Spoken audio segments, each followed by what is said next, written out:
I'll be presenting on a case study that was done by 3 participants, namely Simone Murray of St. Vincent and the Grenadines, Ms. Heidi Vincent of Grenada, and yours truly from St. Vincent and the Grenadines.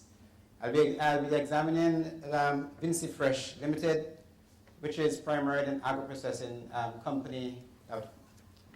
This company was established in St. Vincent and the Grenadines. I want to say this, that the rapid changes in trade liberalization and globalization has really altered the production processes across the world. It has literally redrawn the economic landscape and map of the entire world. What this has done, this has practically exposed the vulnerabilities of small, vulnerable states. And as a consequence, these states now have to become competitive. It's as if that we have been thrown into the entire big, large ocean, so to speak. And at the very outset, I just want to give you a national context of St. Vincent and the Grenadines.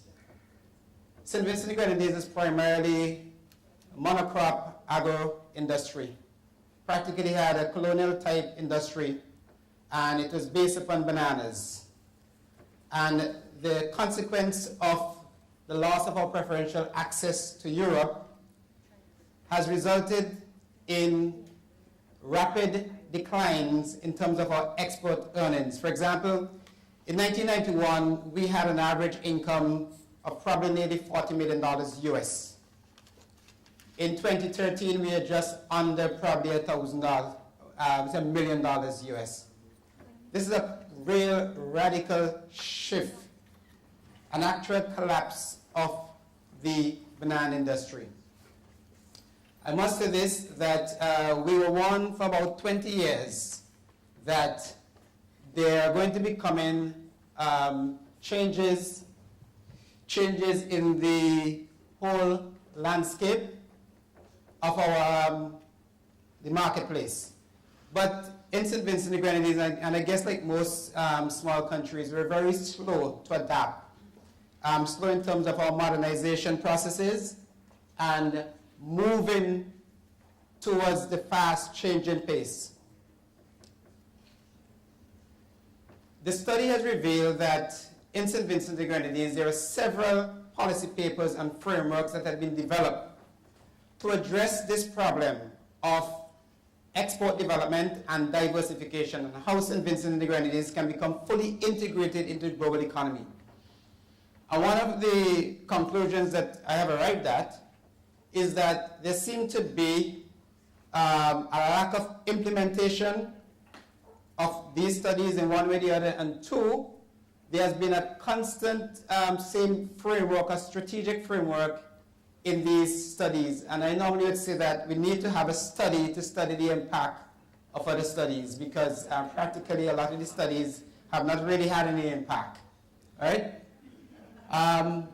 What are the consequences of our loss of our banana processes and market? One, there is the social dislocation of farmers. We have had about nearly 15,000 farmers who are indirectly and directly involved in the banana industry. And as a consequence of the loss of preferential access, we are now down to just about under 2,000 farmers in St. Vincent and the Grenadines.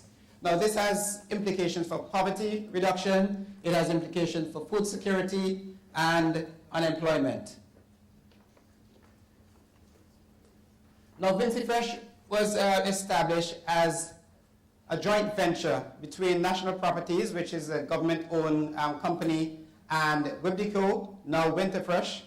And it was established primarily to see how best you can integrate those farmers that have been dislocated as a consequence of the loss of bananas. How can we move them from the primary processes and move along the value chain where Vinci Fresh would act as the output for changing the very uses of bananas, etc. Now, the markets that we have really captured is primarily in CARICOM. Vinci Fresh is not really so big outside as yet. There are some capacity constraints that the company will have to address, and we will get into that. Now, these are some of the products of Vinci Fresh, primarily pepper jellies, yogurt, sauces, seasoning, jams, herbs, spices, etc. I must tell you that the market in St. Vincent and the Grenadines, or the industry in St. Vincent and the Grenadines, as it constitutes to agro-processing, is primarily consisted of probably 40 to 50 persons who are part of the informal economy. And it is dominated by women, right? And it's really what we call cottage industries, where they make the pepper sauces and the seasoning and all of the other different products that you can think about, okay? Now this is the value chain of Vinci Fresh. Vinci Fresh just participate primarily in the package storage and processing in its own value chain. The marketing, as we noted before, is done under the brand of WinFresh, which, as you know that WinFresh was the company primarily with the Kyo, which went into a strategic alliance with Geese Industries, okay? And they have established this company as a marketing agency for our bananas and for the agro-processing from Vinci Fresh.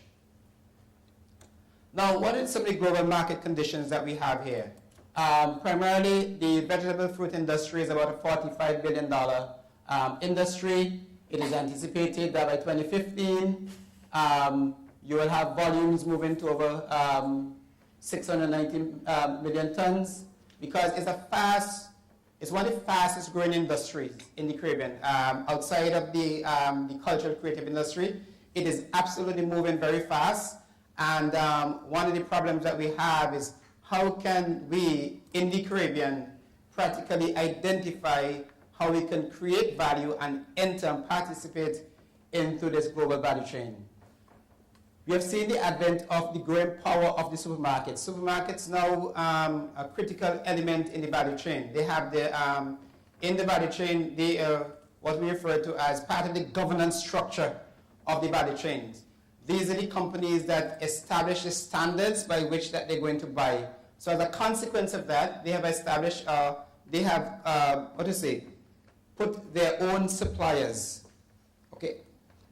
They have identified their own suppliers, so they have placed a very high standard as to which suppliers that they're going to be partnering with. As a consequence of this, small agro-processors or small companies are now systematically marginalized from the industry because they cannot compete because of capacity constraints relative to cost of standard and compliance and the capacity to supply volumes, because most of the agro-processors in St. Vincent and Grenadines cannot match in terms of their capacity to produce.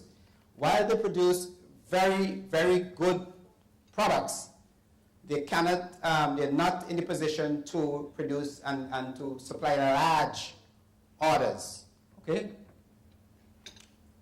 Now, the lead importers, the top 5 in the world, the agro-processing sauce and seasoning is an $8 billion value, and the lead exporters are USA, Netherlands, Germany, and the lead importers, the UK, USA, France, Germany.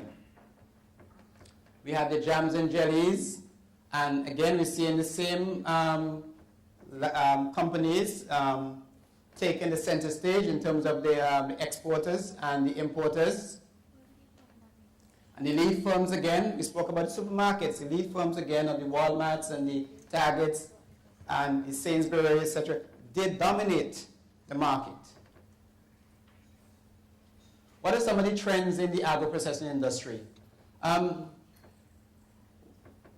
think that one of the presenters speak about that there's a growing need for the geocentric foods. That is to say, people want foods that can be identified with a specific location. So here's where the Caribbean can identify its own, can carve out its own niche into the global value chain and participate. There is the growing consciousness of health and wellness. Juices is now a big product, and the the problem that we have is that, not really a problem, but one of the emerging trends is that women now are playing a very critical role in the workplace, right? And the emergence of women in the workplace now, they're making the demand for higher value products, and they want conveniently prepared meals. What are some of the factors affecting our competitiveness? Practically, a lot of the agro-processing in St. Vincent and Grenadines is done manually. In Vinci Fresh case, for example, there is limited technology being used, and there's limited supply capacity and value chain management. And also there is low levels of entrepreneurship and innovation. So you'll find that if you're in the agro-processing industry in St. Vincent and Grenadines, the chances are that you're doing things the same way that you probably did 10, 15 years ago. The probability is high. Of course, we have the challenges of high cost of energy, labor, etc., and making the strategic linkage between agro-products and the tourism industry. What are some of the upgrade strategies that we recommended? Is to introduce mechanized processes in terms of the processes of how they do the peeling of the dashins and the yams. These things are being done manually. We also recommend a functional upgrade where they move into ready-to-cook meals, and improvement on the labels, and to include recipes on the label. It's not sufficient just to create or produce a product, but you can show some of the recipes, how the product can be used in your cooking. Policy changes, we mentioned about financing, strengthening market research capabilities, and also two changes in the import license. Lessons learned, companies must have a consistent supply of fruits and vegetables, and that there must be a need for a robust business model. One of the problems that I see in the agro-processing industry is that people have just participated in it as probably at different times as just a way of doing or making some money. But it needs to go beyond that, where there has to be developed in what I call an entrepreneurial mindset, where people are not just seeing it as just an activity that you do on the side, but you put an entrepreneurial framework in it, and you look to see ways that you can innovate and how you can contribute towards value added. There is a cluster in St. Vincent and Grenadines, but it's relatively limited, and it needs more institutional support and strengthening. Recommendation, there needs to be a collaborative strategy for Vinci Fresh in terms of moving and working with the cluster, and I think that the cluster strategy will empower the agro-processors in terms of producing economies of scale, but also I think that there's also a need to have a brand recognition. As I said, because of the fact that there is this lack of capacity, we need to have brand recognition, and how we can be fully integrated into the global economy. We can do so through brand licensing and IP rights. I think I'm closed. Thank you very much.